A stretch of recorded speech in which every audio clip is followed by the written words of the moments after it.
தமிழ்நாடு நாள் என்பது தமிழருக்கென்று தனி தாயகம் அல்லது மாநிலம் உருவான நாளை குறிப்பிடும் தினமாகும். இந்திய விடுதலைக்கு பிறகு மொழி வழியில் மாநிலங்கள் பிரிக்கப்பட வேண்டும் என்ற கோரிக்கை வலுத்து வந்த நிலையில் அதை இந்திய அரசு ஏற்க மறுத்து வந்தது. ஆனால் இந்த கோரிக்கை முதலில் ஆந்திர மக்களால் கடுமையாக முன்னெடுக்கப்பட்டது. கலவரங்களும் ஏற்பட்டன.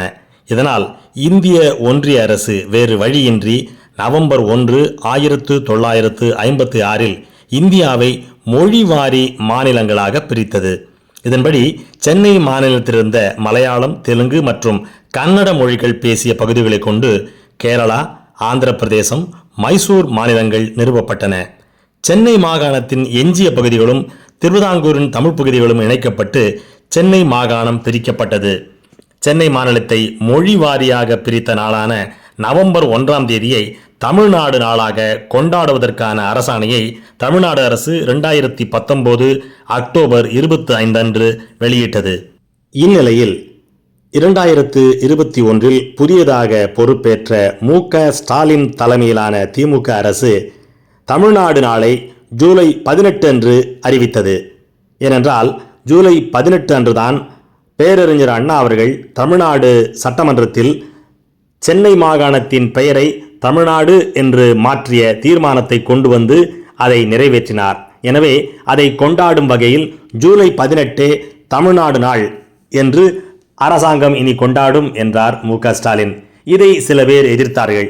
ஆனால் இன்றும் ஜூலை 18 தான் தமிழ்நாடு நாளாக கொண்டாடப்படுகிறது. இன்று கூட புதிய தமிழக முதலமைச்சர் திரு ஜோசப் விஜய் அவர்கள் கூட ஜூலை 18 தமிழ்நாடு நாள் என்று குறிப்பிட்டு வாழ்த்துக்களையும் தெரிவித்துள்ளதை நாம் மறக்கலாகாது. இந்த நேரத்தில் நாம் இன்னொரு விஷயத்தையும் கூர்ந்து நோக்க வேண்டும்.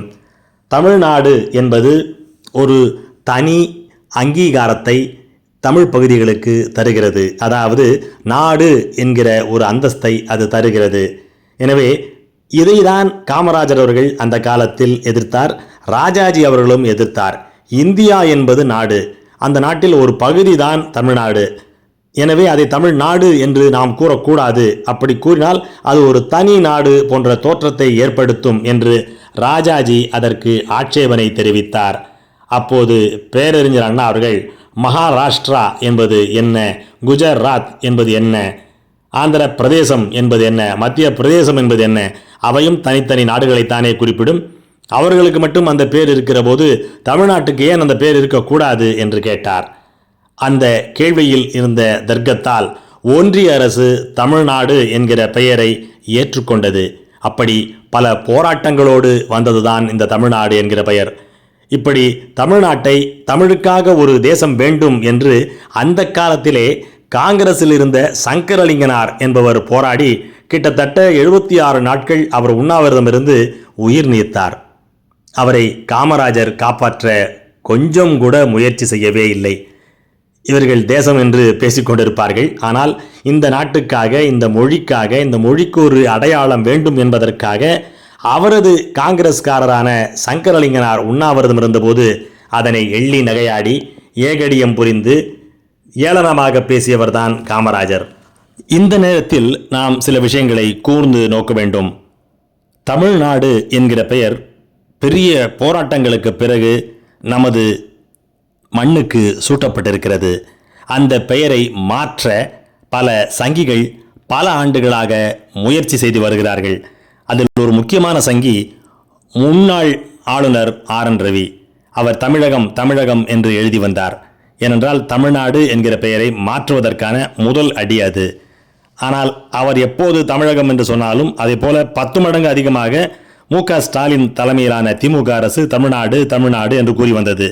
தமிழ்நாடு என்பதைத்தான் நாம் எல்லா அரசு விளம்பரங்களிலும் கூட கூறி வந்தோம். ஆனால் இப்போது புதிதாக வந்திருக்கிற விஜய் அரசு அதை மெல்ல தமிழகம் என்கிற பக்கத்திற்கு தள்ளுகிறது. ஏனென்றால் அவர்கள் கட்சிக்கு பெயரும் தமிழக வெற்றிக் கழகம் என்பதால் அந்த தமிழகத்தை கொண்டு வர வேண்டும் என்று அவர்கள் எண்ணுகிறார்களோ என்னவோ தெரியாது. ஆனால் தமிழ்நாட்டுக்கு அவர்கள் துரோகம் செய்கிறார்கள்.